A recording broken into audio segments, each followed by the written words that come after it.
நண்பர்களே, முகலாயர் ஆட்சி காலத்தில் தல சுயாட்சி முறையின் ஒரு அங்கமான வாட்டன் முறை என்பது குறித்து இன்று அறிந்து கொள்ளலாமா? வாட்டன் என்பது உள்ளூர் தலைவர்கள், பிரபுக்கள், பிராந்திய ஆட்சியாளர்களுக்கும் மைய அதிகாரத்திற்கும் அவர்கள் காட்டிய விசுவாசம் மற்றும் அவர்கள் வழங்கிய இராணுவ சேவைக்கு பிரதிபலனாக அளிக்கப்பட்ட பரம்பரை நில மானியம் அல்லது பூர்வீக பகுதியை குறிக்கிறது.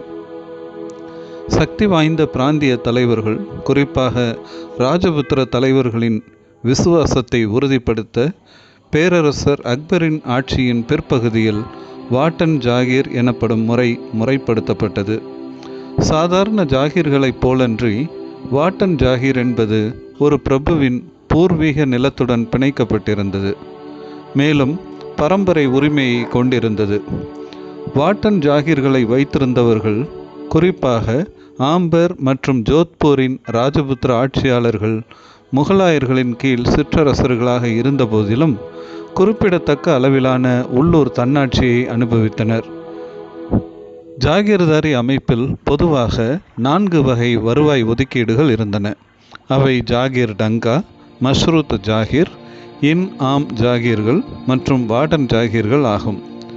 வார்டன் ஜாகீரை வைத்திருக்கும் ஒரு ஜமீன்தார் அல்லது தன்னாட்சி பெற்ற தலைவர் மன்சப்தாராக நியமிக்கப்பட்டு அவருக்கு நிர்ணயிக்கப்பட்ட ஊதியம் அவரது வாட்டன் ஜாகீரின் வருவாயை விட அதிகமாக இருந்தால் அவருக்கு வேறொரு பிராந்தியத்தில் பரம்பரை உரிமை இல்லாத ஜாகீர் இ தன்கா அல்லது ஊதியத்திற்கான ஜாகீர் கூடுதலாக வழங்கப்பட்டது.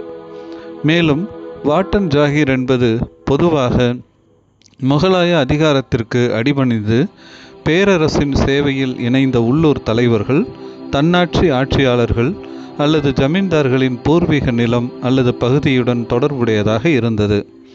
அவர்களின் சேவை மற்றும் விசுவாசத்திற்கு பிரதிபலனாக அவர்களின் பூர்வீக பகுதி பேரரசரால் பரம்பரை மற்றும் நிரந்தரமான ஒதுக்கீடாக அங்கீகரிக்கப்பட்டது.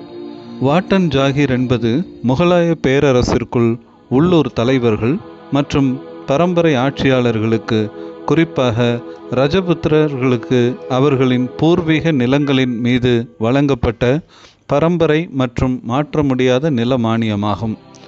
முகலாய மேலாதிக்கத்தை அங்கீகரித்தல், திரை செலுத்துதல் மற்றும் இராணுவ சேவையை வழங்குதல் ஆகியவற்றிற்கு பதிலாக இந்த ஆட்சியாளர்களுக்கு குறிப்பிடத்தக்க தன்னாட்சி வழங்கப்பட்டது.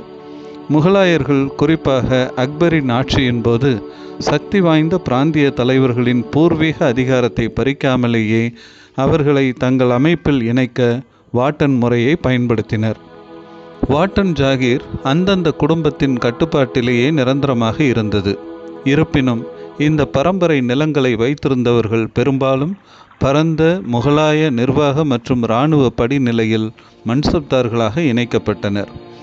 ஒரு உள்ளூர் ஆட்சியாளர் இந்த அமைப்பில் இணையும் போது அவர்களுக்கு ஒதுக்கப்பட்ட இராணுவ தரத்திற்கு தேவைப்படும் வருவாய் அவர்களின் வாட்டன் நிலத்தின் வருவாயை விட அதிகமாக இருந்தால் அவர்களின் பூர்வீக நிலங்களுக்கு வெளியே கூடுதல் மற்றும் மாற்றத்தக்க ஒதுக்கீடுகள், அதாவது ஜாகீர் இ தன்கா வழங்கப்பட்டன.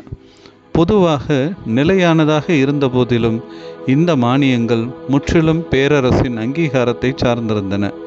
மேலும் துரோகம் அல்லது கிளர்ச்சிக்கான தண்டனையாக முகலாய பேரரசர்கள் அவ்வப்போது ஒரு வாட்டன் ஜாகீரை நேரடியாக நிர்வகிக்கப்படும் கலீசா எனப்படும் அரச நிலமாகவும் மாற்றியுள்ளனர். 1679 ஜோத்பூரில் அவுரங்கசீப் அவ்வாறு செய்தமை சிறந்த உதாரணமாகும். நன்றி. தொடர்ந்து இணைந்திருப்போம். புதிய காணொளிகளை பெற லைக் பண்ணுங்கள், ஷேர் பண்ணுங்கள், சப்ஸ்கிரைப் பண்ணுங்கள்.